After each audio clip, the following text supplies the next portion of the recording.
Now, David, calm down. And both Peterborough riders broke down. I got a paid win.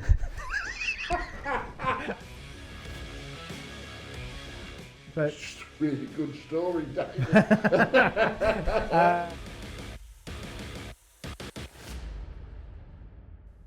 Good evening, good afternoon, good morning, wherever you're watching this podcast.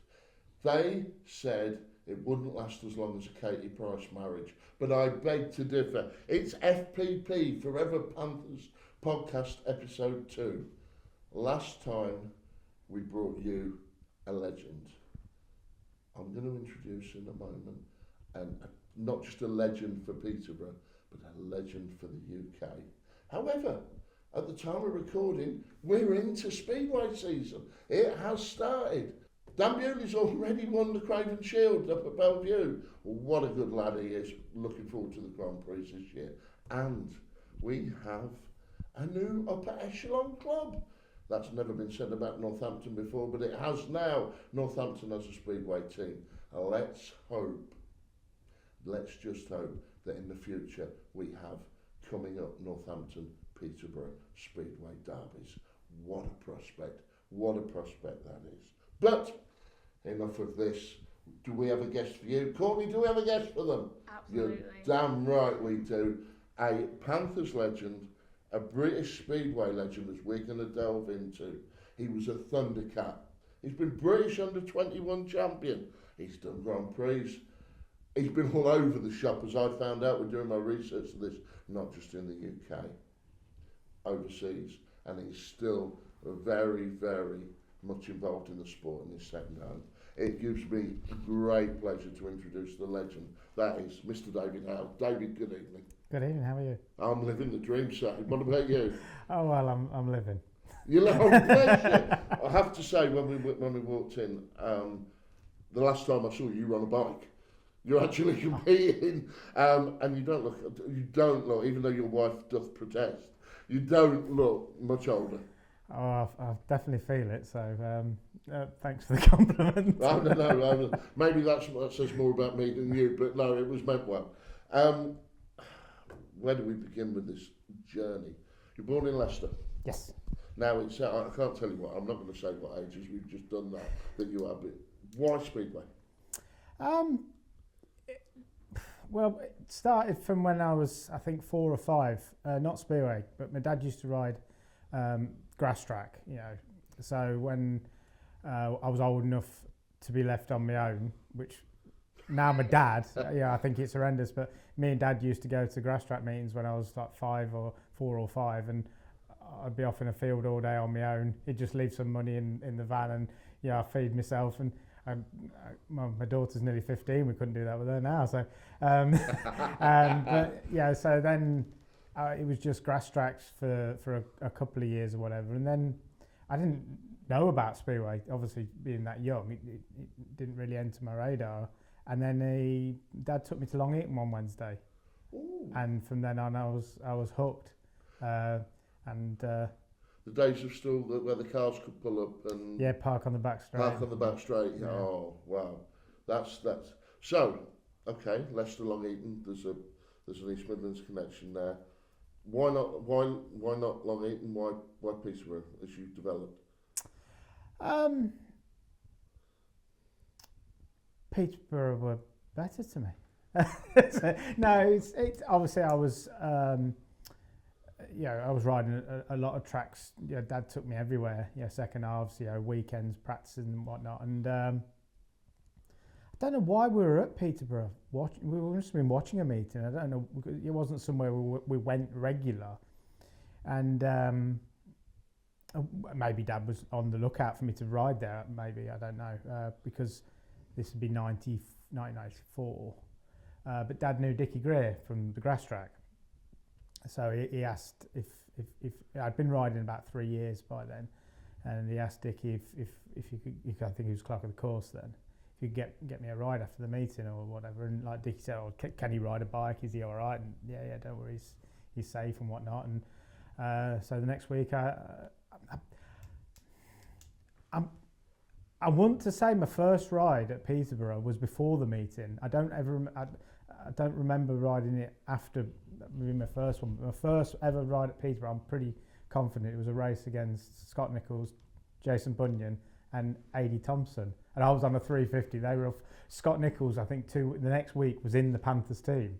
Right. So that was my first ever race at Peterborough. Yeah. So it was right into competitive. Yeah, before laps. No, I hadn't done laps or anything. And then obviously Peter Oakes saw me. Jason would have been 15 then, so he was moving on the next year, and he asked me if I'd like to. Yeah.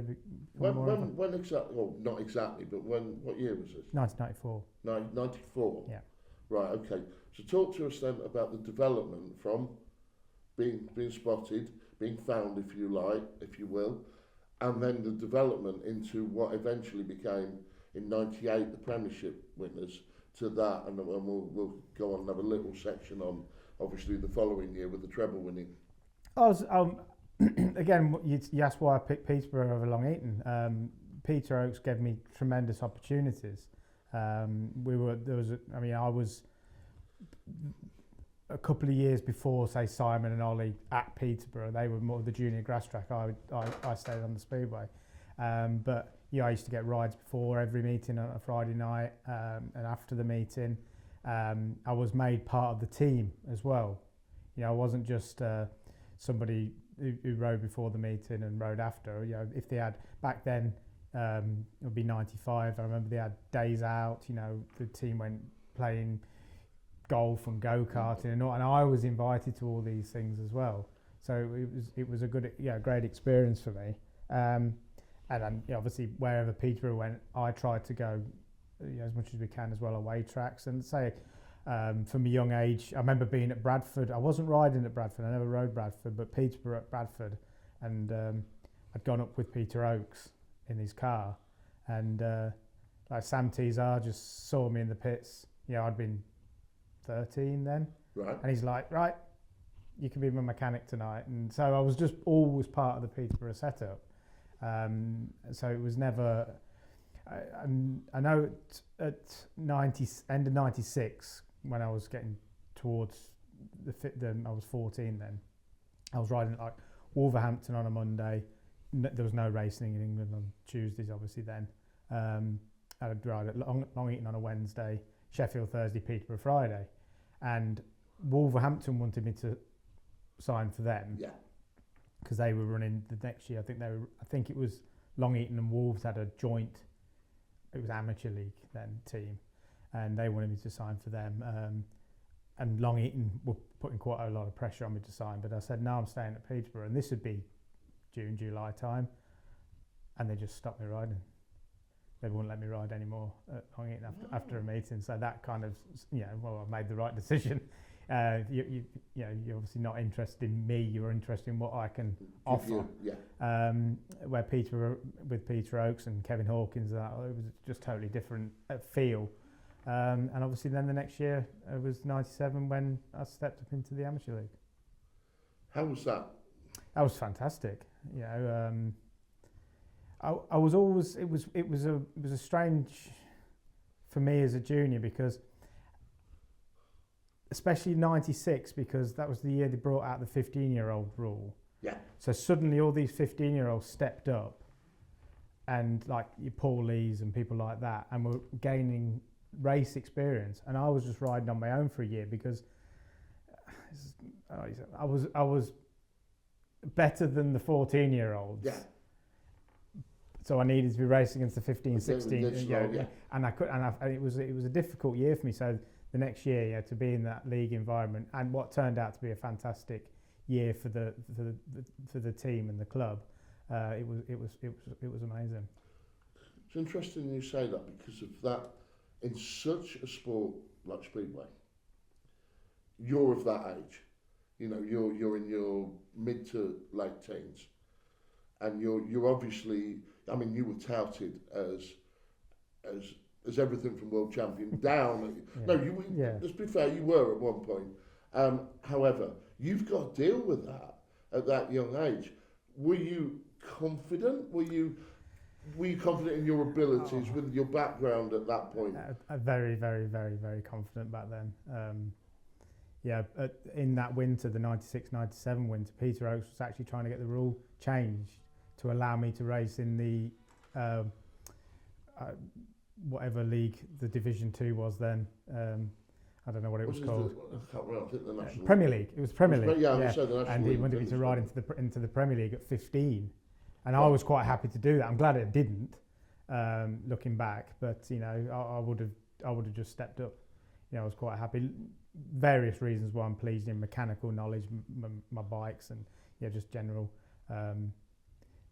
physical strength, which I learnt the next year. When I stepped up at 16, you're suddenly racing against experienced men. It changes. So it was a great learning experience, and obviously to win the league with a young team. I think we only lost one match, drew one, won every other meeting. So you're going into that Premiership season, which obviously you won the league, however you want to phrase it. You didn't feel out of place at all? No, not at all. I was ready for it, I felt. Again, I was lucky that Peterborough put together a very good side. Yeah. We got Glenn Cunningham at number 1, who, no doubt about it, he was always been a good rider, but I think 98 was his best ever season. I don't think that can be disputed. Obviously, Jan Anderson joined us, who somebody I became very, very close to over the next few years. And Nigel and Brett, I'd grown up as well around them, so I knew them. So it caught Paul Clues and people like that. So a lot of guys I knew and and familiar with. So and I had no expectations. I didn't really know what I was going to do. But I think I won my first ever race, and then it kind of just took off from there. Brilliant. It's funny because Jan Anderson was in touch on the socials when we. I saw that. Yeah, good. I'm glad you did. Bless him. He wouldn't give me any dirt. I tried. I did try. He wouldn't give me any dirt. But then we kick on to 99, and without a shadow of a doubt, one thing I think Courtney of English Media Productions and myself have seen from this, and I was around. I mean, I was watching this side. You go into that 99 treble winning team, and everyone, I think, without a doubt, classes it as the best septet Peterborough has ever tracked. I would argue yes. Obviously, it's weird sometimes. Obviously, the year that you won the playoffs against Reading, wasn't it? Yes. 99 kind of seems to get forgotten sometimes in the history books because it was pre-playoffs. But obviously, we had a great team. Jason and Ryan at the top end. Teams are kill for those kind of riders. Two of those riders, you'd say Bellevue this year have got that kind of setup with Dan and Brady. But then we had like Sam Tizar and just the backup we had. Obviously there Jan wasn't a weak link, I think it's fair to say. It was a good team, and what a lot of people, again, I feel I said that team that year gets forgotten. We won everything obviously that year as well, but the way we won the league down to the last race at Kings, it was at Kings Lynn, and we were all watching it on the TV. There used to be the tree in the pits at Peterborough, and we were there. I remember the team, and I think I was next to Sully, and Susie Perry was there, and it was the first year of Sky, and to watch, I think it was Tony and Lee Adams beat Laram and whoever the other, Gary Havelock. I think it was the immortal Ryan interview. I'm going to buy you a beer. And it was amazing. And obviously, then to go and do the Knockout Cup and the Craven Shield. Shield. Yeah, the league. It was the league, the Knockout Cup and the Craven Shield. The one thing that we've had is that, and I know that for the people that have posted, there are a lot there. Shall we say they're senior Panthers fans in the nicest sense of the word, but they do. I mean, I understand why the Reading that because it. But I think that's the comeback. Yeah, from because that second where everyone focuses on that. I don't think at the start of the year whether it was because they'd brought in obviously me stepping up at 17, whether the people thought the team was going to do what it did. But Jason was unreal, especially around the showground that year. The partnership of him and Rob was just... so it was fantastic. Out of that team, who did you enjoy riding with? Who looked after you? It's really well going. Probably the one who's always looked after me the most would be Jan. Yeah. Sam as well. Sam Tizar, he was always great with me. Obviously, Ryan was my absolute idol at Peterborough from when I first started. I went from doing his methanol and cleaning his goggles when I was 12, 13 to suddenly being in a team with him. So that was great. Jason was Jason. He was very, very focused on himself and winning. Very helpful in his own way, but not like Jan. Jan would take you aside and Sam and show you. I mean, I've told this story many times because my bikes weren't very good. I didn't really, I didn't know what I was doing. I was always on my own bikes, and Jason would walk down the pits every meeting, film a clutch, walk away shaking his head. All I want is Jason to go. Yeah, what can I do?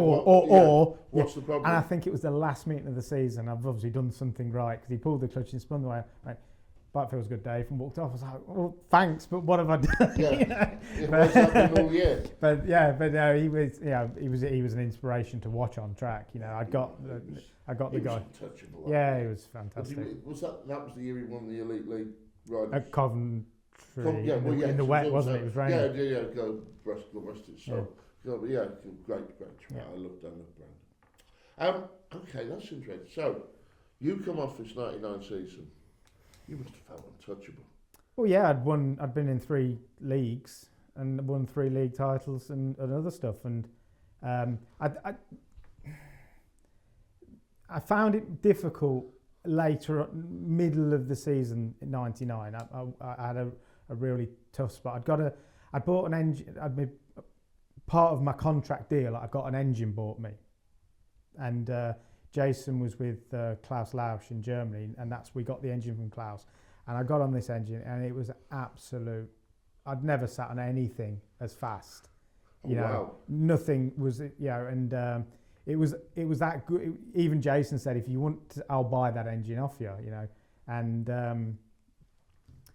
And we sent it for after a while. I'd started the season off fantastic. I think my first Speedway Star average in the Elite League was something like 960 or something.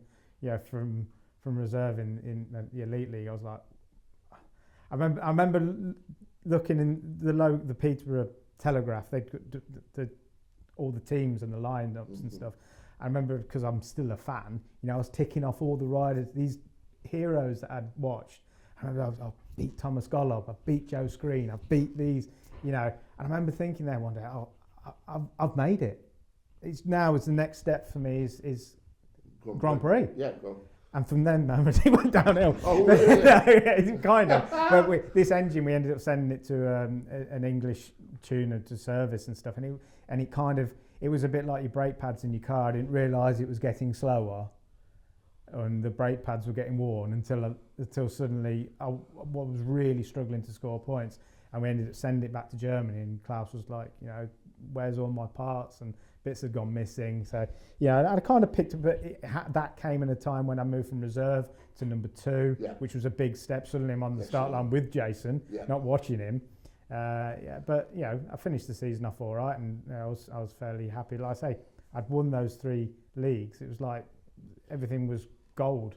What was winning the British Under-21 that? Good, yeah, really good, because I'd had a tough start to 2000. Again, I bought some new engines off from Klaus in Germany. They were just far too powerful for England, and I was struggling. We made some changes, and the first time I rode these engines as they were softened was the British final, and I'd never seen Edinburgh before. I'd never been there, and weirdly for me, for whatever reason, I rocked up really late, and I was always first to the tracks, and I don't think I got there until nearly 7 o'clock. We had to fit this engine and stuff, and I just don't think I made parade, didn't even walk the track. I'd got a bit of advice on the kind of setup from, because I was good friends with them, get my words out, with Ross Brady. Yeah. I think I dropped a point in my first one. I think I took like 3 teeth off the back sprocket for my next ride and didn't drop another point. I've always said I was fortunate that night, because Lee Richardson he was world champion. He was by far the best under 21 rider in the UK. And I caught him on an off night. I caught him, he was trying there was a new engine going around and he was the factory rider. But you can only beat the guys. I beat him in the heat and I beat him in the runoff. Yeah, so, and that kind of kick-started the rest of my season then.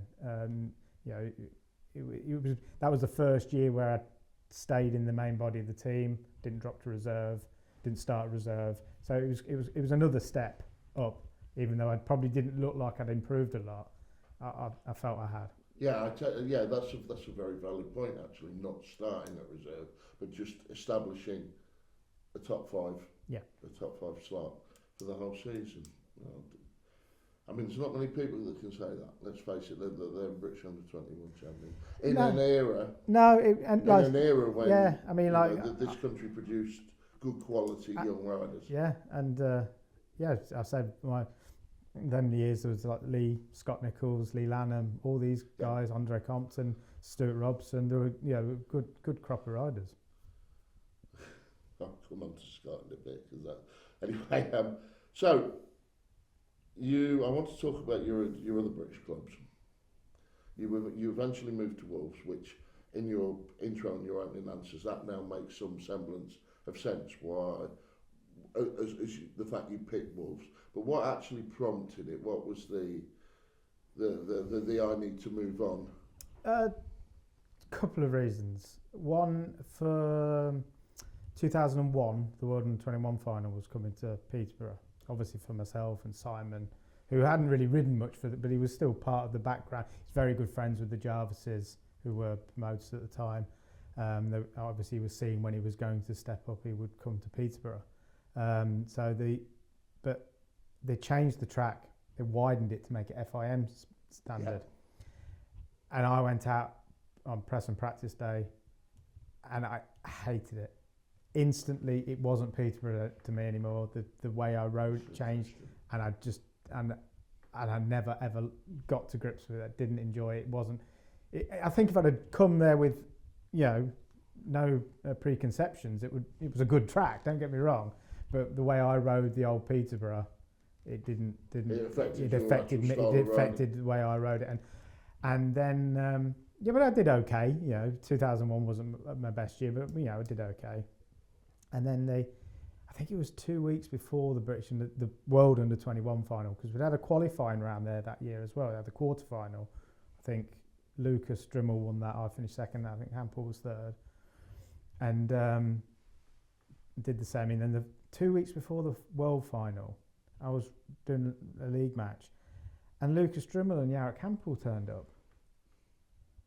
They weren't riding in the meeting, and then they're having a practice after. So I meant to Jim Lynch, the promotion team, what's going on? And they just gave me some excuse, and I kind of lost my temper, and it was it was bad for a while. I was willing to walk away. I just felt that. I said you would not get that at Jarek Hampel's home Polish club. Yeah. And this, that, and the other. And as it turns out, I had an absolutely awful world final anyway, so it didn't matter. I did. The other reason I did it would have been around that time. I did a test match, England versus Denmark, at Wolverhampton, and I was just standing watching. And CVS was standing next to me and he was talking to me, and I just said, I wouldn't mind riding here every week, because I was like, you like the track? Yeah.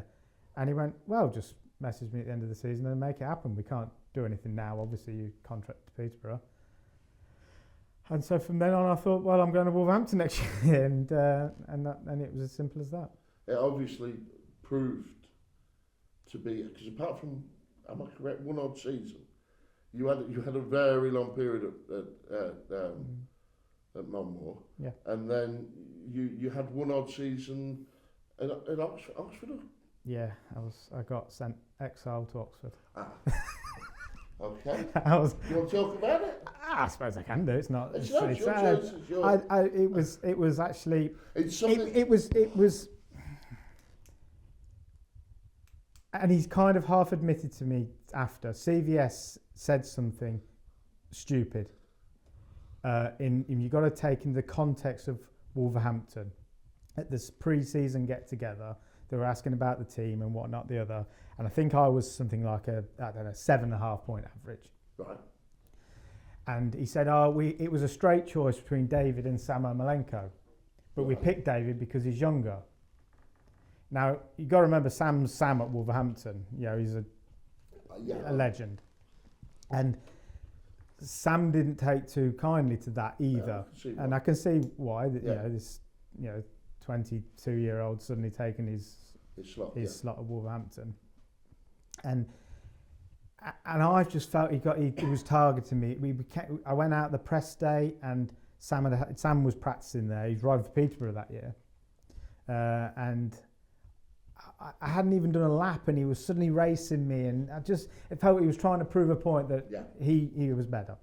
And then I was in a league match at Peterborough, and he will say it was my fault, I will say it was Sam's fault. I ended up crashing and breaking my ankle. I said a few things in the press that I shouldn't have said. Nothing nasty. I just said I've lost respect for somebody who I had a lot of respect for, this, that and the other. Some Wolves fans didn't take too kindly to that. Sam definitely didn't. And we were this is why I got put into exile.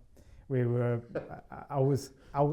think it'd be about 4 weeks after, I think I cut the plaster off myself typically because I wanted to get back riding again. And I was watching a meeting at Coventry, and Sam come up to me and he was like, don't get me wrong, me and Sam are absolutely fine now. And he kind of said to me, I want you to apologise. And I said, no, I've got nothing to apologise for.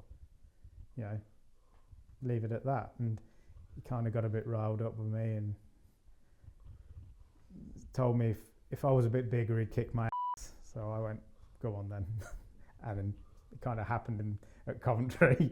Okay. There was a bit of a fight, and I got punished for it by having to go to Oxford for a year. Did you class it as punishment? Yeah. Right. Okay. No. There's a reason behind me saying that. Obviously, you've been awfully honest in that, and we appreciate that. That's brilliant. You're right in what you say about Sam and Wolves, the connection with Sam with Wolves. I wouldn't. I can't look at it from your perspective. I'm looking at it from outside looking in. I wouldn't have classed us going to Cowley as a punishment because I love Cowley. I did. It wasn't. I got sent to Oxford. I was just not allowed to ride for Wolverhampton. Yeah, but you took. I chose to ride. You took a deal. Yeah, you took a deal with Oxford for the year. How was that? Did you come in with them? Did you feel they welcomed you with open arms? Did you come in as like the bad boy? No, because nobody really knew about what happened between myself and Sam at the time. It wasn't open, open knowledge. But I'd got to. I was either going to go to Ipswich or Oxford. Right.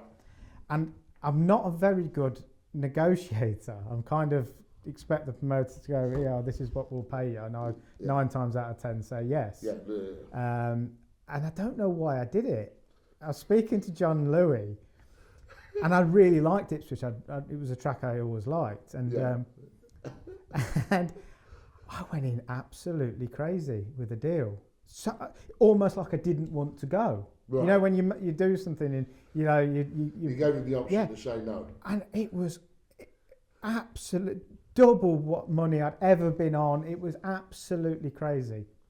And he said, I'll call you back Friday. I went, no problem. And he didn't call me back. So Saturday I rang, it was the new promoter at Oxford, Aaron Lanney that year. I rang Aaron up and said, he went, it's this. Yeah, no problem, done. Monday morning, John Louis rings me up. No. We've accepted your terms. And I'm like, John, you didn't call me back. Yeah. I didn't know. Oh, did I say I was going to or something like that? I was like, I can't go back. I'm that kind of guy, you know. Yeah. I haven't signed a contract, but I've given my word. Yeah. And I ended up going to Oxford, and it was a tough year. You know, I don't think we finished. We didn't finish bottom because we managed to pip Arena Essex at the end of the season. But it was a tough year. The crowds were really bad. It was the only time I've ever struggled to get money. You hear a lot, but I never struggled in my career. I always managed to ride for clubs that were paid the riders. And that was, you know, checks were bouncing and things like that. Dear. It was not great. But Oxford was a track I loved, and that's one of the. I remember watching. My memories of Cowley, Hans Nilsson, and Simon Wigg. Anyway, I digress. So you obviously then returned. Yes, I was. What brought that up? What cooled the fires? Because I'd not had the greatest year at Oxford, and I got quite a lot of bonus points, and my average I saw could get me into the Premier League. Right. So I thought, well, I've been in the Elite League now for, you know, a while. I might fancy a new challenge, and I'd done a deal with Edinburgh, and it was where I'd won my British Championship. I'd won the Scottish Open there. Yeah, it was a good track for me, and the deal was really, really good. You know, I could leave bikes up there. I could fly up. It was really good. And after the end of I was invited to the Wolves dinner and dance, which was kind of strange, being not a Wolves rider that year. And I was speaking to Chris, and I said, look, I think I want a new challenge. I want to go to Edinburgh. And he says, no. He said, because once you drop, that's it. You'll never come back. I said, no, I'm only going to do it for you. He said, you'll never come back. You'll settle, and that's it. So you're going to come back. He didn't ask me. He said, you're coming back to Wolverhampton. You're going to go away. You're going to sort your you're going to sort your everything. And you're going to really give it a good crack, which I did, and it turned out that was my best season. Brilliant. Was there any animosity? Did you feel any animosity? No, never. Yeah, CVS is just a straight up and down business. No, not from his. Oh, the crowd. Yeah, for the crowd, the other riders, the club. Not the other riders, no.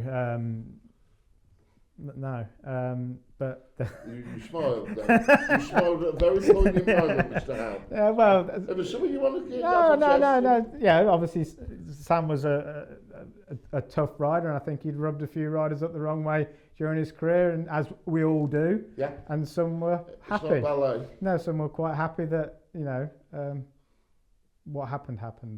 Okay. And that you'd had the cojones. Yeah. To stand up to him, no matter what the result. Yeah. So. Interesting. So you actually, unbeknownst to you, gleaned a lot of respect from a lot of riders around the league because you stood up to Sam and said, "No, I'm not in the wrong. Yeah. You want to fight me? We'll go and." And I'm talking top world class riders ringing me up as well. Really? Yeah. So, but that's again. Yeah, Sam, all water under the bridge. There's nothing there now. Yeah. Let's stress this is historical. Yeah, it's but just a really good story, David.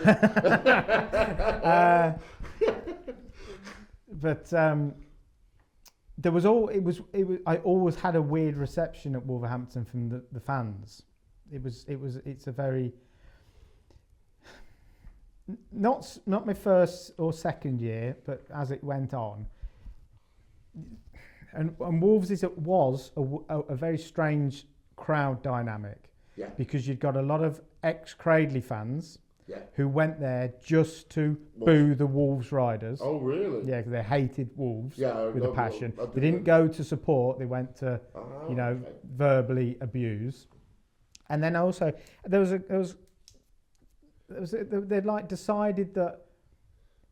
they decided how good I should be. And if you didn't, and I wasn't that good. If you didn't reach that standard, yeah, and I never reached that standard. So like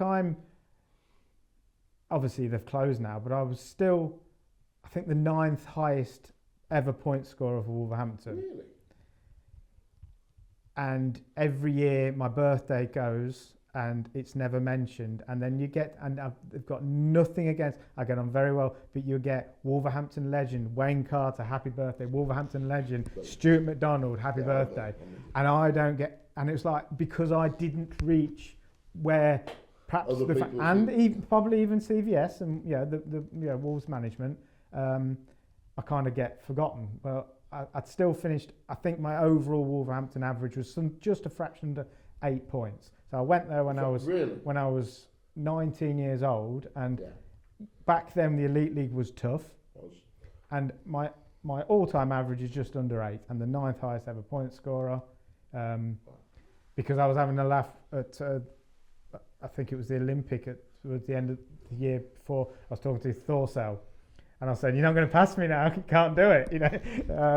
I think, or it might have been Sam. I think Jakob might be above me, and Sam Masters is one below me, or vice versa. The names you're coming out with are all legends of that club. You deserve to be right in the middle of that. But so it was always a weird, but I didn't mind. I loved riding around Wolverhampton, so I could put up with a few fans maybe booing on parade because I knew who they were. I knew once I figured that out, it didn't bother me. For a while it hurt. Why am I being booed by my home fans? But you found out also this group of fans would pick a rider every year, and one year it was Steve Johnson. One year they made Magnus Carlsen's life absolute hell. They'd walk up to you and say horrible things to your face. Do they not know you were fired? But it just, the older it used to bother me. The older I got, it doesn't bother me. And it was early internet time as well, so you'd got like these new forums where the Wolf Cry one was. What was it? There was a British. I can't remember. It will come to the British Speedway forum, obviously, is still going, I believe. But it was all, and they feel like they can say anything about somebody, without any. Now social media. Yeah, with social media, it's a little bit different because you can click on a few buttons and go, I know who you are. Yeah. So you can't hide behind. I still think it's cowardly. Yeah, I do, but. You put your life on the line to go out there, and it's not like you. No, they used to go, "Oh, we pay your wages. We can say what we want." But I was like, "Well, you say, well, I'm going to come find where you work. I'm going to pay your boss 20 quid, and I'm going to stand behind you, But I went back in 2007, and I probably expected a bit of a more frosty reception than I did. But that year, my points were more than good enough. To justify my selection. I was at number 2 with Peter Carlsen, and I think we had something like 60 or 75 ones. What a class! Yeah, classy ride. Yeah, and brilliant to ride with as well. I rode with his brother Michael. When I first started. I like 2 different people, both nice in their own. But Michael was hard to ride with because, especially around Wolves, he was so fast, and just rode where Pete he was so skillful, and it would help you out on track. And we had a brilliant on track relationship. Now you rode in Poland, Sweden. Yes. I'm not even, as I said, I'm not even going to go down pronouncing some of these clubs, but it was very varied. I'd like to know more from the perspective of doing the old adage of which one would you prefer, which one would you suggest, which one did you feel about. I want to talk about the pressure of you. Let's face it, at that point, you're a big name. You are a big name. Whether you're going to be modest here or not, you're a big name. They bring you in as an import or as an overseas rider, what have you. Did you feel any pressure with that? Whatever club. I didn't do Poland. I did Sweden before Poland. I was lucky that Jan Andersson got me a place at Linköping. in 2000, and that was a brilliant. And it was their second tier, so it was a really good insight into to foreign league racing. Obviously, I had Jan with me as well. We travel. I used to stay at his house because he lived rugby area, and then we'd go to Birmingham Airport the next day on the Tuesday morning and whatnot. Because I'd go from Wolves. Oh no, I was still at Peterborough then. Sorry, so I'd go to his house Monday night, and he'd take us to the airport. And yeah, I was in a team with him and Brian Anderson, Gary Havelock, and it was a really good experience. And I couldn't believe how laid back Sweden was back then. And my first meeting, I was away at in Gothenburg, no, Stockholm, and I scored a debut. I scored a straight 15-point maximum. I thought, this Swedish league's bloody easy. I'm all right. I'll be all right. Yeah. I think the next week I went to Vetland and scored 3. Yeah. So I did. Yeah, and I did a year for them, and then they closed at the end of that season. I think they wanted to, because they had promotion and relegation, they wanted to step up into the top flight, and we missed out by a point, so they ended up closing. And then I went to Mariestad for 2 seasons, and that's when Eskilstuna came in and bought me, and I had 3 or 4 years there. Was it harder because of the travel? Then it wasn't too bad, because it was more expensive, but we could fly in. You'd go to, like, say, Birmingham Airport, fly to Copenhagen, and there was that many like tiny little planes that would fly to all the airports. So you'd never more than like 20 minutes from a track. So that was good. You know, now it's just Ryanair, and Sweden's virtually impossible to get to now. As I've learnt from Dougie last year, so you have to. We'll come on. Yeah, you have to go like to Denmark and get trains up. So it's hard. But it was a good learning curve because I didn't have my dad with me. You know, it was trying to figure things out and whatnot, and it was good. And then Poland, I think that was more. I think my first year would be my first year at Wolverhampton. So it'd be 2002. I signed for Tarnov, and I never really enjoyed Poland. I was never committed enough. I was too mistrusting of leaving equipment over there, and oh, really? Because you heard back then horror stories. You turn up a day early and you see your bikes going around the track, and things like that. Yeah, I can imagine. So every time that would be disconcerting. Every time I rode in Poland, it was like we drove, or my dad would drive, or somebody, and we would all drive. So it was a big effort to do it every week. So I never, and it was my fault looking at, I should have been more committed. Did you feel more pressure on you as a rider? A lot of pressure. It was a lot harder. You expected? You're expected, yeah. Yeah, that's interesting. Yeah. But it didn't bother you. You just got on with the job and. Well, Poland. You did your best. Yeah, Poland. You can again. I never quite figured it out. You go there one meeting and do well. But I'm lucky to say I did score a maximum in Poland once. So I've had it. But then you could go there equally the next week and score 2 points and get your backside handed to you by a Polish rider you've never heard of. It's. Can't even say his name. Yeah. So yeah, but I had some great times. I had some great experiences. So brilliant. Right. We're going to hold it there. We're going to take 2 minutes for tapes. We want to thank English Media Productions for the making of this podcast. We're about to go into some fine adverts. We also want to thank, as you can see, City Auction Group here in Peterborough, who've allowed us this venue to have this really, really fascinating chat with David Howe. We'll be back in 2 minutes after these adverts. The 2026 Peterborough Panthers Speedway Supporters Club memberships are now available. For just £10 per adult or £8 per child under 15, you'll receive event discounts, a quarterly newsletter and the 2026 Panthers goodie bag. Email ppssc2016@yahoo.com for more info. Panthers fans, we need your help. The club needs financial support to get us back on track. How can you do this? Join the Panthers Forever Fund. For a minimum of £10 per month, you can win £100, £50 or 2 tries at £25. Plus, you get loads of discounts at local companies that you can use for the fact that you are supporting the club. Just send an email to panthersforeverfund@gmail.com and I will tell you how to do the rest. Peterborough-based videographer, specialised in promotional videos, event and wedding videos, and social media kickstarters. English Media Productions, capturing the moments that matter since 2019. Welcome back. I hope you enjoyed those words from our sponsors. We couldn't do what we do without them. And we have future episodes coming up. We have some really, really good surprises. So far on the series, we've spoken to two, a legend and a treasure, I think we'd call them. We have a future prospect coming up very soon.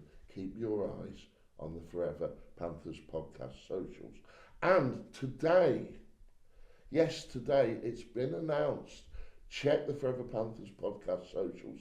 There will be a Peterborough Forever Panthers team taking part in a meeting at Milton Hall at the end of last year, including Rye House, Peterborough, a Forever Panthers team, and the Milton Hall Fen Tigers.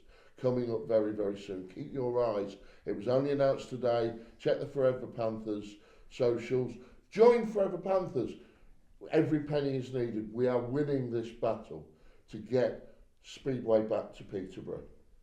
Every penny counts.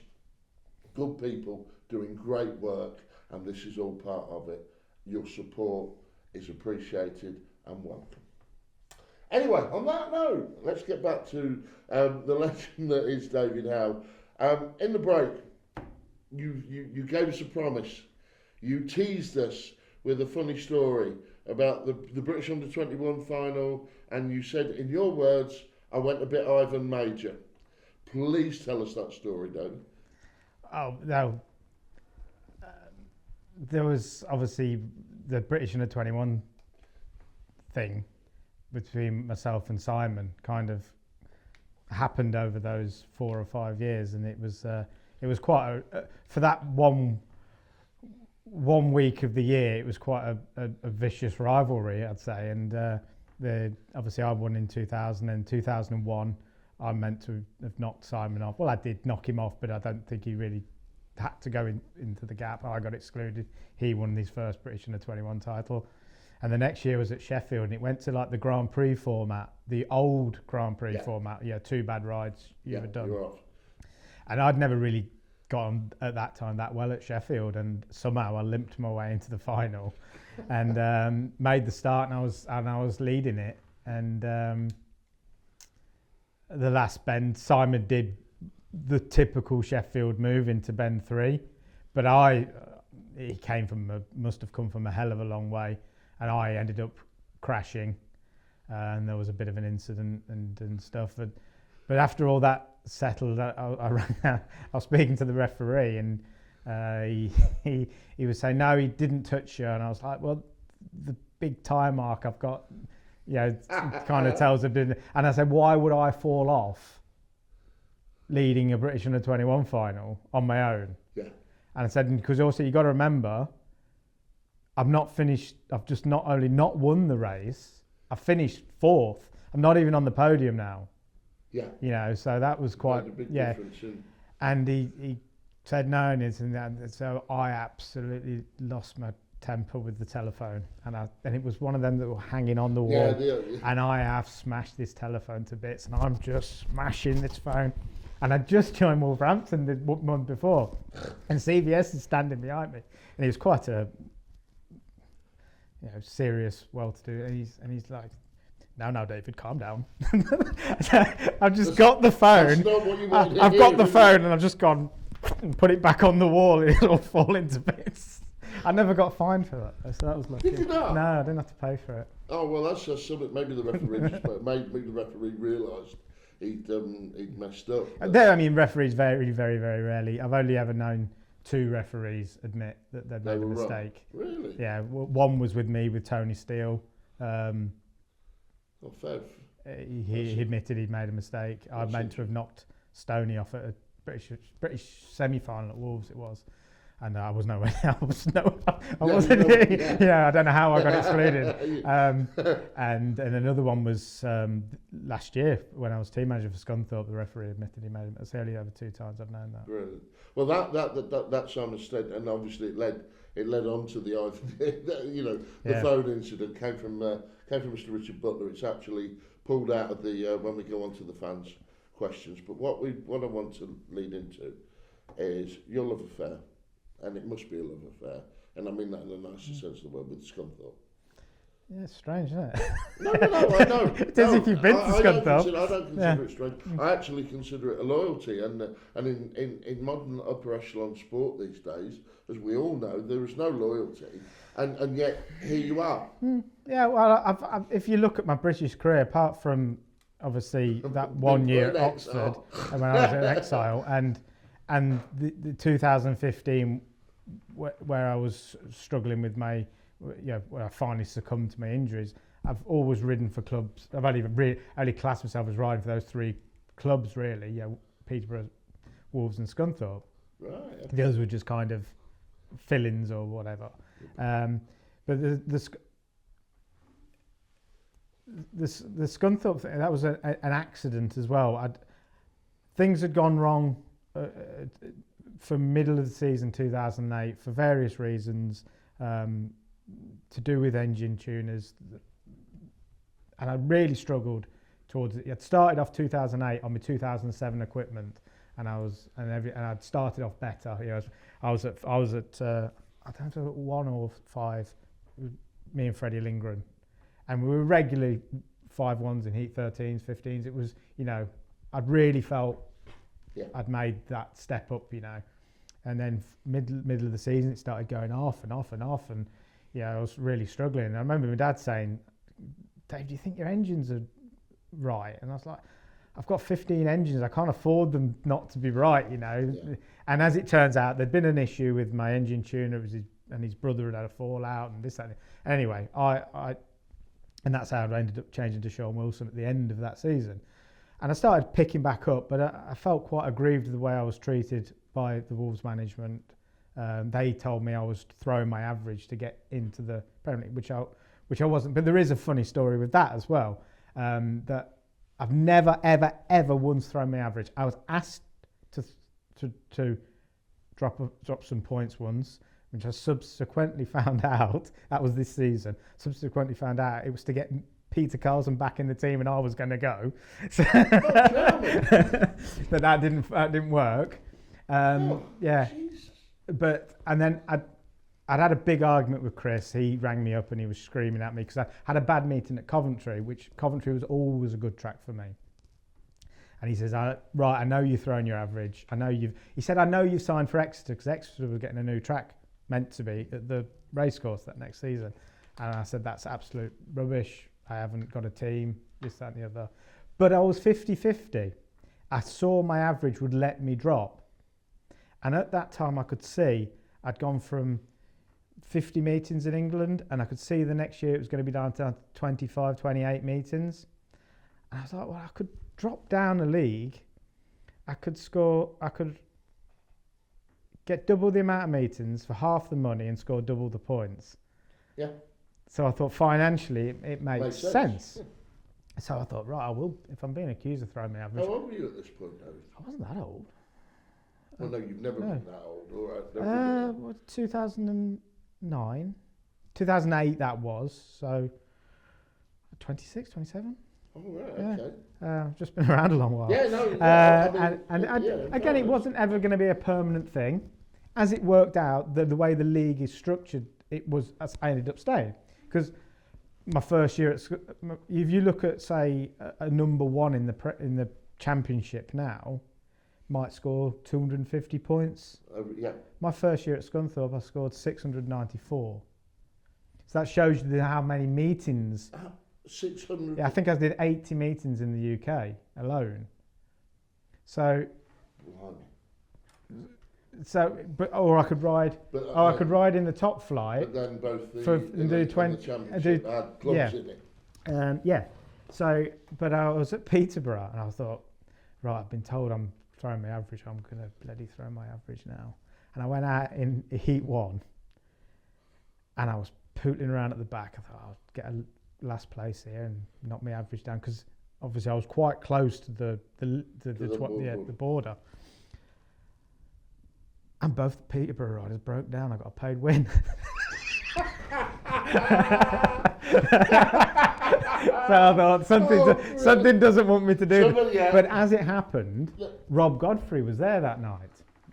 And Rob couldn't speak to me, and I was talking to Magnus Carlson's mechanic, and I was this, that and the other, and he said, do you want to come to Scunthorpe? It's a really good club, you know, it's not the biggest money in the world, but you get paid this, that and the other, blah, blah, blah, blah. Yeah, it's dead reliable, it's a nice little track. It is and I said, I thought I can't really turn clubs down because of my average. I came in on something like 1170 average, so I can't afford to be picky. And then the next week I went up to Scunthorpe, met Kenny, who passed away the next year. He was the team manager, and met Rob properly, and had a practice and this, that and the other. I was like, yeah, right, okay, done. And then they said, well, do you want to do, we were doing an open meeting. It was the last 31st of October. Now, anybody's been to Scunthorpe, imagine what it's like there 31st of October. It was a bit brisk. The start line froze. It was awful. And I think it was a weird format. I don't think it was a 16-rider field, but it, you know, so I don't.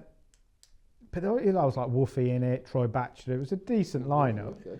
And I've gone out my first 3 rides, and I think I've scored like 2 points. And I'm being announced next week. There's the new number. And I was like, this is bad. So I've gone to Carl Wilkinson and said, Carl, can you tell me what you run round here? He went, yeah, blah, blah, blah, blah. So I went out, and then I got won the semi-final, won the final. Oh, whew.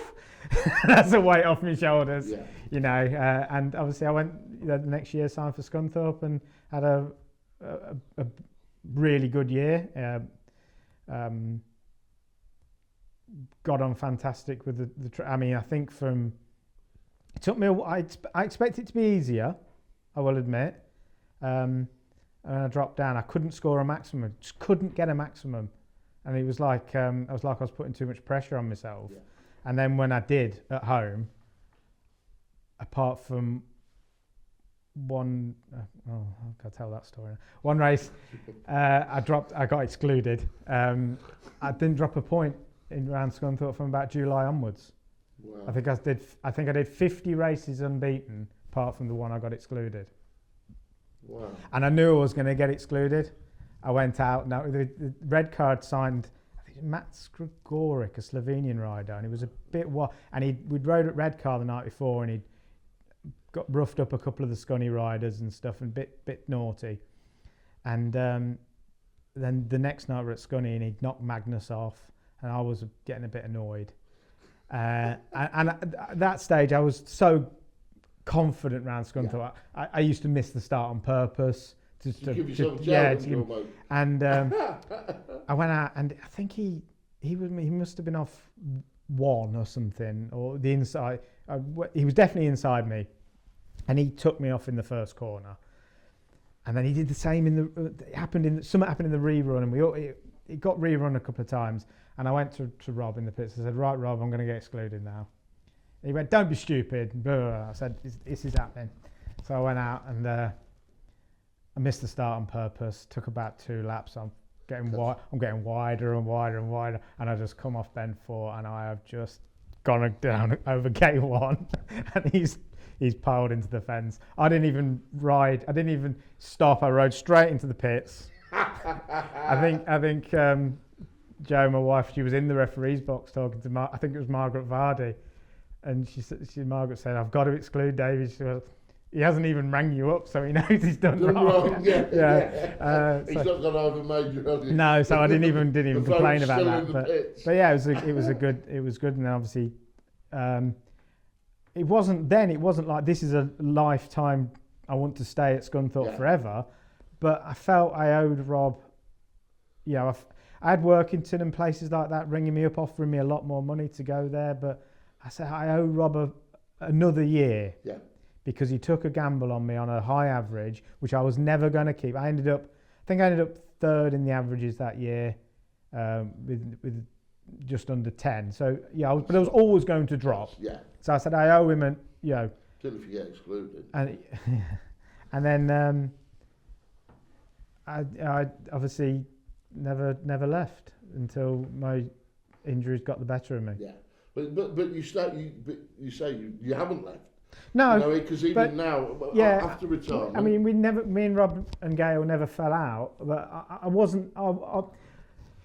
In 2015, I knew I was too injured to be riding. Yes. But I didn't want to accept it. And it's stubborn. Yeah, it's stubborn. But then I couldn't tell them either. So I kind of just disappeared. I said I was injured, but I never said I wasn't coming back. Where I kind of said I wasn't to myself. I'm done. You knew. You knew you couldn't accept it. No, because it's all I'd ever known. Yeah. And that makes sense. And we never fell out. I mean, Gail rang me. She said a few times and said, "I'm not ringing you as your promoter. I'm ringing as your. Are you okay?" And I was like, "Yeah, I'm fine. I'm just injured. Yeah, this and that." But anyway, they redeclared the team without telling me, and I was happy about it. And then I obviously went away and packed up for a couple of years. Then I came back and did those 2 years for Berwick. And then I retired properly. And I eventually started working for Ryan Douglas, who the next year signed for Scunthorpe. Yeah. And he had 2 fantastic years. And over those 2 years, I became very close to Rob and Gail again. Yeah. And when Ryan stepped away from the championship, I kind of said to Rob, I didn't think about being team manager. I said, look, I kind of don't want to leave again. If there's anything you want me to do, let me know. And he said, well, you're team manager then. It's just like that. Simple. Well, I can't think of any, it's not like you've not experienced it, No. Your knowledge to young riders in this day and age, your mechanical knowledge, surely, it makes you a huge asset. I'd hope so. Probably a lot better mechanic than I was a spear rider, to be honest. Okay. Fair enough. I don't class myself as a team manager. That's the thing. You'll quite often find me working on their bikes and stuff like that. But at that level of sport, you are one big team. Yeah. Yeah. And with your experience, it would be churlish for you not to be hands-on, surely. And I don't see any reason why I won't be at Scunthorpe for a while. I enjoy it there. Because I think the sport needs people like yourself, unsung heroes, if you like. Even though you have had the career you've had, and I think. But I say to the lads, look, I know I'm getting older and I can't do it, obviously, but I know how you feel. Yeah. I know every emotion you're going through. Every time you give me an excuse, I can see whether it's a real excuse, because everything you say I've said, everything you think I've thought. So I can speak the language still. Even like the people like Luke Harrison and Nathan Abbott never saw me certainly race at my best. But I can speak to them as a rider. So I talk the language. It's also VHS, mate. Sorry. And if they get chopped, so you can always get the pictures. Look, I used to fight Sam Harrop. I don't know where they are. Oh, do you not? Oh dear. Right, okay. What we're going to do now, we're going to do some fun stuff. Okay. Thanks, Darren, Rob, Richard, we already mentioned, Gary for this set, and then a lot of this you've touched because it's the way we work. So we'll just go through it. Who was your mentor on and off track at Peterborough? Who do you consider your absolute mentor? Jan Anderson. Jan Anderson. Yeah. Mainly. But there was a lot of them. Now, this one wins question of the podcasters. I love this question because I've forgotten about it. What did you think of your time at Skegness? And was it a track you enjoyed racing? Well, I never raced there. Did you not? No, because I was... We had this discussion, producer? I was the first person to ever ride it. And we helped build all the fence and all the... Right. And I went out before the first meeting and did some laps. Right, well, okay. Yeah, but I was only 15. Can you remember your experience of that? It was a beautiful track. Absolutely. It was such a shame it didn't work because the track was absolutely unreal. I mean, this also. I mean, we mentioned Northampton earlier on, and I think fingers crossed, because that's gonna. I mean, yeah, I actually went and had a look at Northampton. I was out on my bike the other day. I went for a bike ride and I called in. That got very Mildenhall-y vibes, the stadium, where Skeggy was a bit of a dump. And way out in the middle of nowhere. And also nobody really lives at, and they didn't, if you see how Isle of Wight work, they tend to be more seasonal, where Skeggy started as a traditional club in the March or whatever and missed the tour, and I think it was just a financial black hole. I hope Northampton works. It is quite in the middle of nowhere, but it looks really nice. It looks really nice. Now, fingers crossed. I hate to wish good wishes to a Northampton Sporting. Well, I think in this case, I can make an. I think the British Speedway is in a bit of a holding pattern. I said at the end of last season, in a few interviews, that we're in a very treacherous winter. Yes. They've managed to just get about through it. I think if they can get in a holding pattern for a year, maybe two, I think there could be 2, 3, maybe 4 clubs come back. Yeah, well, obviously, the reason we're here is to bring Peterborough back. Swindon have had some good news over the last couple of weeks. Let's fingers crossed that we can get. And I think if Northampton can make a success, it shows that it's a nice idea. Not a nice idea. It's a nice point to say, look, they can do it. Yeah. Best Panthers rider you've ridden with and against. So say maybe when the Wolf stage you come back and you've gone all crushed. He's good. As in best to race. With most fun or best to race against? No, the best rider. Just the best rider. It'd have to be Jason Crump, wouldn't it? Jason Crump or Sullivan. And against? Oh, sorry, that's what I was at. But to race when you obviously. Partner, I think. It's a team partner. Oh, I'd say, as a team partner, you've got to be looking at like Jan and Sam. Yeah. And Nigel Sadler and people like that, because obviously people like Jason and Ryan, they're so focused on their own thing.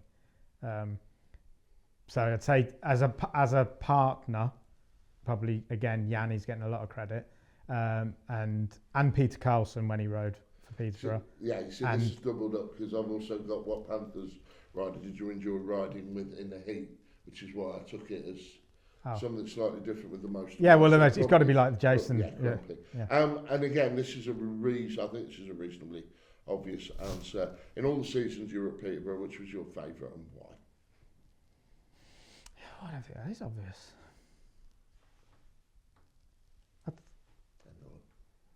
Nine. I mean, the obvious one to say would be 99. The obvious one's 99, but I wouldn't say I'd say 97. Oh, really? Yeah, I'd say 97 because it was just a blank sheet of paper and everything was new. And I think we had so much fun and had so much success.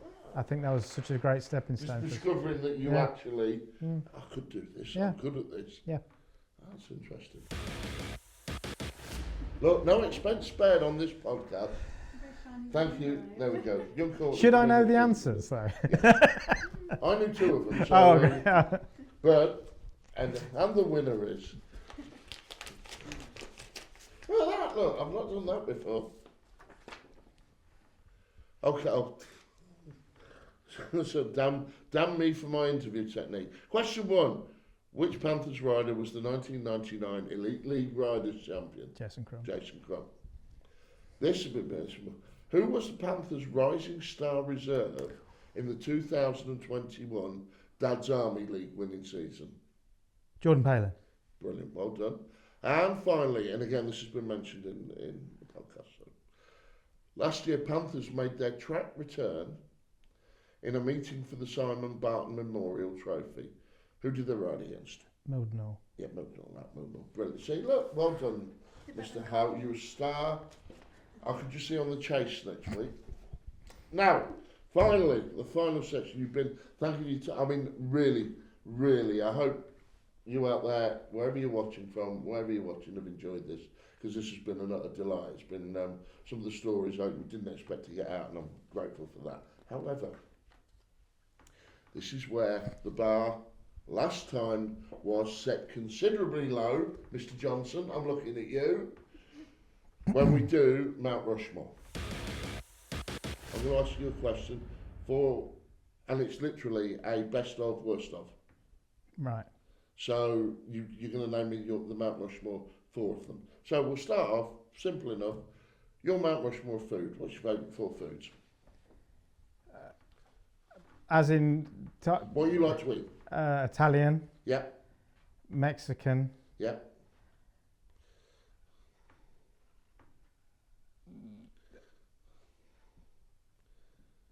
We've got that expression. Yeah, it's a tough... I'm very like Swedish stuff, like... Okay, Swedish food, yeah. Swedish food, like the meatballs and whatnot, and... that makes sense. If I go to Czech Republic, I always like to get their goulash. Good choices. We got there, good choices. So you get that, that's how it's going to be. Yeah. Okay.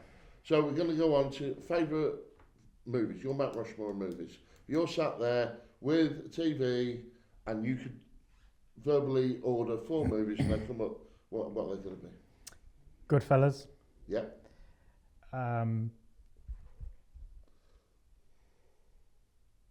Step Brothers. Yeah. Will Ferrell. Anchorman with Will Ferrell. Will Ferrell fan. And I'm going to go quite retro because it was my favourite when I was a kid. Young Guns 2.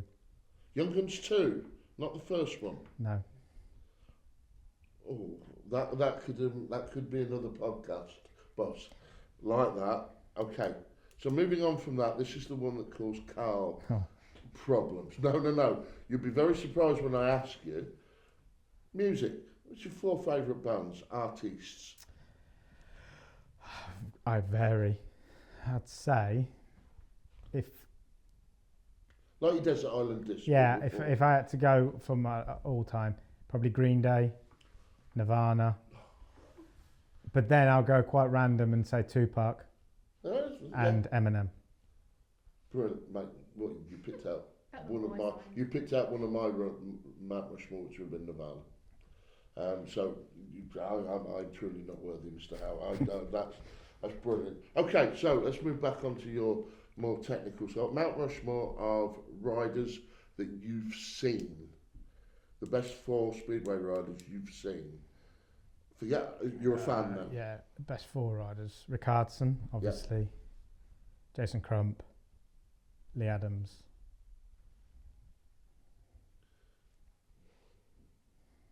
Bear in mind, we know we're putting you on the spot. Yeah, I suppose best riders. Do you class as what they've achieved or best rider? No. Watch it. Who entertained you? Peter Carlson. Brilliant. Okay, now the 4 people, your Mount Rushmore people, you don't want to get stuck in the lift with from Speedway. Oh. Now, bear in mind, you told us some interesting stories tonight. Yeah, I would imagine I get on fine with them all now. And then imagine they're queuing up to get in that lift. Josh Orty. Josh Orty. Yeah. Josh Orty twice. Your wife, by the way, off camera, your wife is killing herself. I don't think really. Oh. At least you haven't done a Mr. Johnson and been awfully nice. Because even people I didn't get on with, I get on like referees and stuff. I get on fine. No, I can't. No. We're not talking about the mature David, the grown-up David, the David that's sat there now. At the top, you think about it. People you really, because we've discussed Steady, we brought the Sam story back up. Well, no. I'm not going to say something because I get on. You want to leave it at just Josh Orty? We can just times in by 4. He'd say the same about me. We've got mutual dislike for each other. Brilliant. Okay, thank you very much. Your Mount Rushmore of meetings. As in the best? As in the best meetings, best David Howe meetings that you were involved in as a rider. The final meeting for Peterborough 99. Yeah. The playoff final at Eastbourne for Wolverhampton when Michael had to win Heat 15 for us to win the league.